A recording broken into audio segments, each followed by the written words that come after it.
It looks like Apple is finally killing off one of the most iconic and most hated features in smartphone history, the notch. Yep, the iPhone 17e might officially mark the end of the notch era. For nearly 8 years, that little black cutout at the top of your iPhone has been a defining part of its look, introduced with the iPhone X and copied endlessly by competitors. But now, Apple's planning to bring the dynamic island, once a premium-only feature, to its most affordable iPhone, the iPhone 17e. And that's a bigger deal than it sounds. Here's why this matters.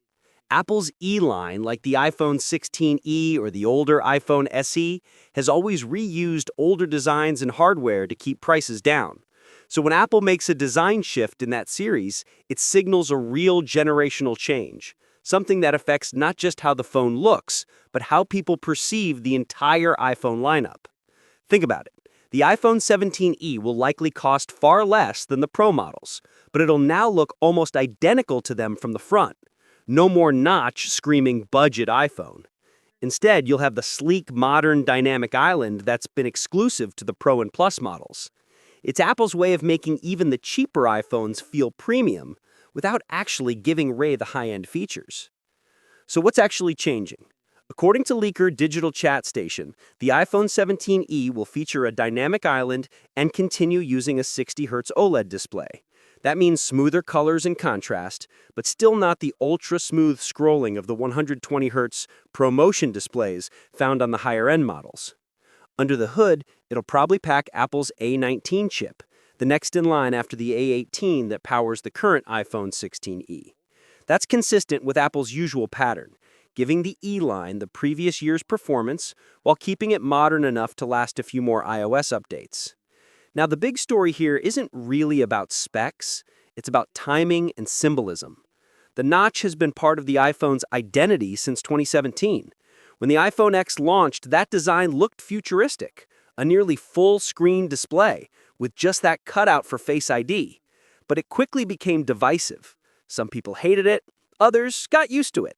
Still, it was so recognizable that it became part of Apple's visual brand language. Then, in 2022, the iPhone 14 Pro replaced it with the dynamic island, a clever workaround that turned what used to be an eyesore into an interactive element.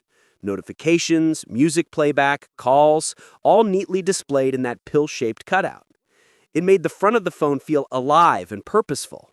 A year later, Apple expanded it to the regular iPhone 15 and 15 Plus. Now, 3 years later, it's finally trickling down to the iPhone 17e, which basically means every iPhone in Apple's lineup will share this same front design.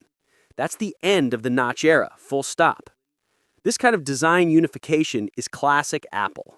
When they introduce a major design feature, they start at the top and let it cascade down through the lineup until it becomes the new standard. We saw this with Face ID replacing Touch ID, and with OLED displays eventually reaching the base models.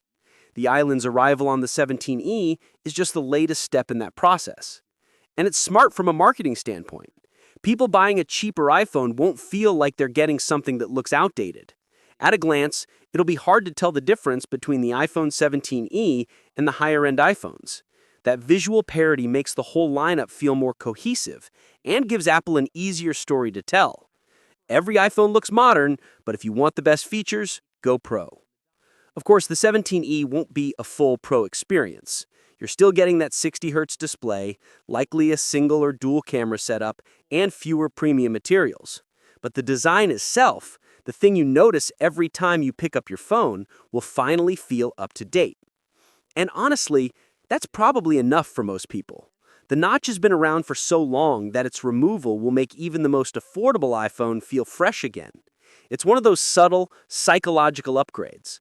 Your phone just looks newer, cleaner, and more expensive, even if the internals are mostly mid-tier.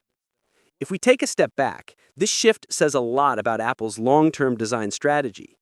They're clearly aiming for a future where the front of the iPhone is completely uniform across all models, likely leading toward a full-screen under-display camera design someday.